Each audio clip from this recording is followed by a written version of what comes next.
So this happened to me about 6 months ago now. I'm originally from a town in the north of the UK, but I was living in a different part of the country at the time for university. I was just going into my second season, so I had moved from my student accommodations, like halls, to a house share with 4 other girls. We were in a pretty nice house on a small dead-end street, and all the shops and bars were at the end of our street. I was in a bedroom that was on the bottom floor and at the front of the house. It had originally been a living room, but had been changed into a bedroom for student housing. Because it used to be a living room, the window was a huge bay window that took up the entire length of the front wall. The house had a big driveway and a front garden, both with fences around. This meant that you couldn't walk to the front of the house without intending to be there. You would have to walk up the driveway. I had been living in the house for about 2 weeks when this happened. On this particular night, there were only 2 of us, as our other 3 roommates had gone home for the weekend. The other girl that was in had a second-floor bedroom, also on the front of the house. It was around 2 a.m. and I sat in my bed watching Netflix. I didn't usually stay up this late, but I was talking to a new boy at the time, and I would often stay up late just to talk to him. Sad, I know, but new relationships are exciting. I remember wanting to go to sleep at about 12:30 and deciding to stay up for a bit longer to talk to him. And I'm so glad I did. At this time I was quite naive and didn't really think much about the dangers of not locking the doors and leaving the windows open. I grew up in a very nice area where we didn't really have to lock our doors, so I was still in this mindset. This experience definitely changed that. Because of this, I had one of my windows slightly open and my curtains were open. The curtains didn't matter too much because of the way the house was built. The garden and trees were right in front of my window, meaning no one could see in unless they stood directly in front of it. Being naive, I didn't think there was a possibility that anyone would try to. I was half laying down, half sitting up in bed with my laptop in front of me. I didn't have my laptop volume up much, as although she was upstairs, there was another girl in the house and I wanted to be respectful. All of a sudden I saw a shadow go past my window, like a person walking past. I froze immediately, as like I mentioned earlier, there was no way someone could walk past unless they walked down my driveway and were specifically coming to my house. I thought maybe someone had walked down the wrong driveway or was possibly cutting through and was going to jump the fence to another house. Something didn't sit right about this at all, however, so I left my laptop running and just looked at the window for a second. I couldn't see out of the window at all since it was so dark outside, but I could make out shadows on the wall just next to it. For a second there was nothing there. Then a shadow of a man went past. Then the shadow of another man about 2 seconds afterwards. At this point I knew something was wrong and I shut my laptop immediately, in the hope that if they looked in the window they wouldn't see me. A bit of time went past, maybe like a minute or 2, and I just sat in the pitch black waiting to see if I saw anything else. After this bit of time went by, another shadow of a man went past my window in the opposite direction, as if they both walked in front of my window and to the back of the house, but only one came back. I was certain at this point that they were doing something wrong, but for some reason I could not move. My brain was trying to process a million things at once, and I was so scared that I froze. I felt like that if I moved they would have known I was there, and I had no idea whether this was a good thing or a bad thing. For all I knew, they could have been hoping for a young 19-year-old girl to be inside, and I didn't want to run the risk of letting them know I was in there. I was also completely naked under my covers, and it definitely crossed my mind that if I got up and they could see me in the window, they would see me naked. After what felt like an eternity of just waiting, I heard a loud bang on my window. It sounded like someone had hit something like a rock off the window with force. I assumed they were trying to break the window and panicked hugely, but still couldn't move. I can't explain what was going through my mind, but it was almost like I was waiting for a completely definitive thing to happen before I got up, as if I was being overdramatic or something. After the loud noise, I would say maybe 30 seconds went past, and then all of a sudden my curtains started moving and I see a hand come around the side to get them out of the way. They were big curtains and many openable windows were on either side of the big window, meaning they were slightly blocked even by the open curtains. I then look over to the curtains and see a figure of a man climbing through my window. He was halfway through my window with the top half of his body inside of my room. This is where my mind finally decided that this was a fight or flight situation, and I shot up and ran towards the other side of the room. It was locked, so I had to fumble for the key, turn it, and then open the door and run, all while making a huge amount of noise. I ran up the stairs and knocked on my roommate's room. Still completely naked, I should add, so the image she got when she opened the door is still quite amusing to think about. She opened the door almost immediately, which I found odd for it being 2 a.m., but I was thankful none the least. I told her what had happened and we locked her door and started panicking.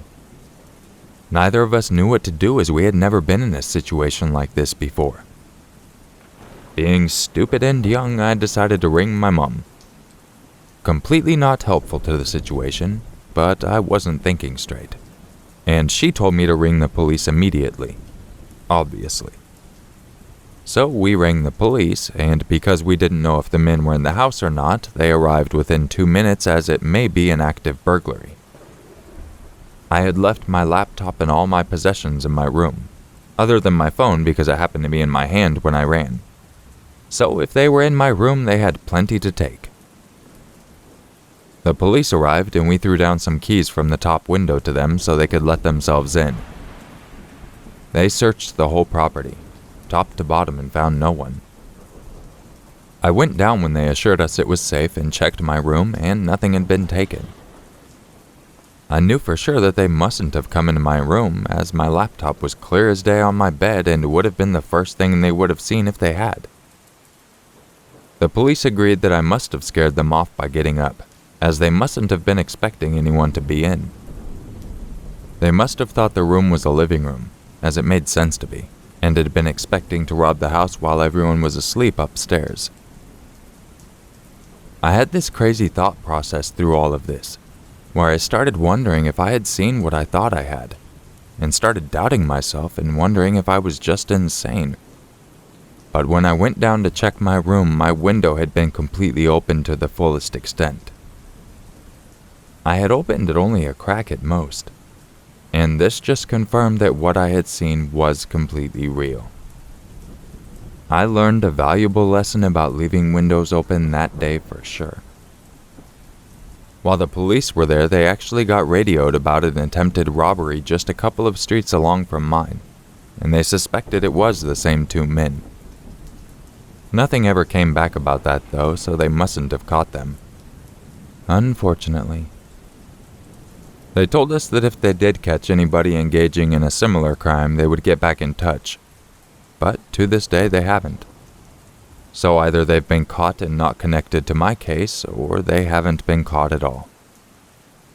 CSI came the next day and actually managed to get a fingerprint from my window, but they said the person must have been sweating or something, as the fingerprint was too smudged to get anything from it.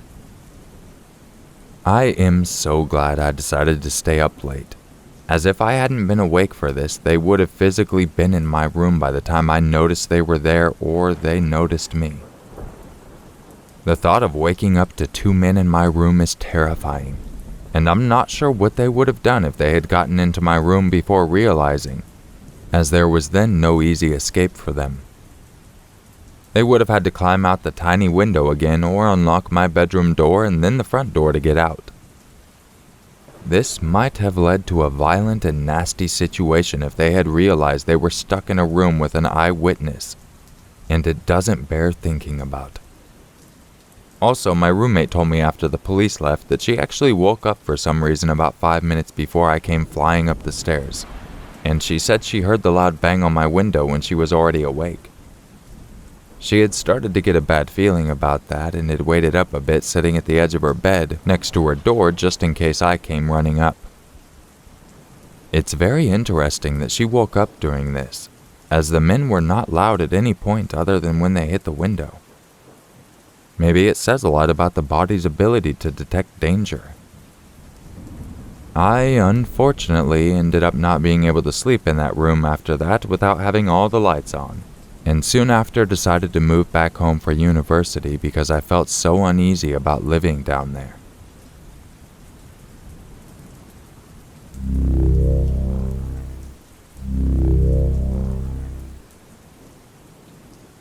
This next story is a story from 7 months ago. I just got permission to narrate it, so I'm going to narrate it for you. So when I say this past New Year's Eve, they mean last New Year's Eve, not this one we just had, but the one before. This past New Year's Eve, I went away for the night with my 2 best friends and one of their moms. I'm posting now because I recently discovered this subreddit. I was home for the holidays for college, and my friend Sarah invited me to go to Palm Springs to celebrate New Year's with her mom and our friend Rachel. I didn't have any other plans, so I decided to go with them. We went to a cool city about an hour from where we live that is big on shopping and resorts. We planned on having a pretty calm night. Watch the ball drop at a block party thing downtown, have a few drinks at a bar. Since we're on the West Coast, the ball drops at 9. So at around 8, we ventured from our hotel, walking to the block party about a mile away. On the way, we passed by a very lively bar. We decided to stop by and spent 15 minutes dancing, but didn't get any drinks. It was a gay bar, and Sarah and Rachel, being gay, they were stoked on it and wanted to come back after the ball drop, even though it was about 90% men there. We continue on to the block party, get some dinner and a glass of champagne. The ball dropped and they had a DJ, so we spent about an hour there dancing. After we got tired of it, we decided to head back to the bar and hang out there until midnight. Once we get there, Sarah's mom pays for a drink for each of us, but leaves soon after saying that she was tired. It's about 10:30 at this point, and Sarah, Rachel, and I are enjoying our drinks and having fun dancing. Rachel tried some of my drinks since it was one she hadn't had before. I constantly have my guard up when drinking in public, and I felt safe at this bar because it was 90% gay men, who I thought wouldn't have any interest in me. I went back to the bar to get a second drink, and that's the last thing I remember. The rest I gathered from Sarah and Rachel. Almost immediately after getting my second drink, I asked Rachel to go to the bathroom with me because I wasn't feeling well, even though I was completely fine 10 minutes before. Once in the bathroom, I just collapsed on the floor, and I was almost unresponsive. Rachel was now worried, somehow drags my half-lifeless body out to where Sarah was waiting for us. Security, seeing my condition and assuming I was wasted, asked us to leave. Sarah and Rachel decided to take me back to the hotel about half a mile away. By this point, I was unconscious and there was barely sounds escaping my mouth. They saw someone leave the bar at the same time as us, who was walking near us, but they were preoccupied trying to keep my lifeless body off the ground. At one point, I threw up all over myself, the both of them, and the sidewalk, etc. The next part of the story I had to get from Sarah, and Rachel doesn't have memory of this. Still struggling to carry me, the man they saw leave the bar approached them. He was hitting on Rachel, trying to get her to go grab a drink with him. She was very agitated and told him to leave. Her friend needed her help right now. He didn't take no for an answer and continued to follow us down the street, asking if they wanted to get drinks with him, if he can help carry me and such. A middle-aged woman witnessing this comes up and tells the man off. Something along the lines of, Stop harassing these young women or I'm going to call the police." He left after that. Next, by some miracle, an EMT and his wife enjoying the holiday ran into us on the street. He checked me out to make sure something wasn't majorly wrong and then carried me the rest of the way to the hotel and into my room, since my friends could barely hold me up. They thanked him profusely and him and his wife left. This is where Rachel's memory kicks back in. 5 minutes later, they get a knock on the door, and it's the EMT and his wife again. They came to let us know that a man had followed us to the hotel, and they just saw him hop the gate and start to make his way to our room. My friends called hotel security, but they were unable to find him. My friends didn't get a glimpse of him, but I'm sure it was the same man from earlier. I spent the rest of the night vomiting everything in my body and dry heaving after that. I woke up the next morning in a pile of pillows and blankets on the bathroom floor. My last memory at the bar was getting a second drink, and my friends filled me in on everything else that happened. Feeling like crap, I thought I must have drank way too much, but I had never blacked out in my life, and the amount of drinks I had, 2 in 2 hours since I didn't get to my second drink at the bar, didn't add up to me being completely unconscious. We decided my first drink had to have been drugged, since Rachel had some of it and she had no memory of our walk home, even though she was fully functional. I'm sure that the man Rachel was talking to and then followed us back was the one that slipped something into my drink. To this day, I don't really know how I could have been slipped something. I got my drink from the bar and never set it down. My best guess is that it was already in the cup. Thankfully, I had good friends and kind strangers to protect me that night. It keeps me up at night thinking of what could have happened under different circumstances.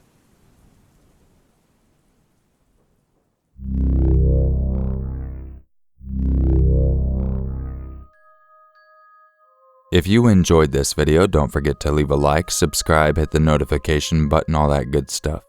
And if you would like to help support the channel, you can go check out my Patreon page. There's a link in the description. And I hope everyone found these stories interesting. And I'm very happy that I bookmark people's stories when I ask permission, because when I got the message back, I didn't know the story, and it was kinda hard to find from their history. In fact, I gave up, but fortunately I found the bookmark.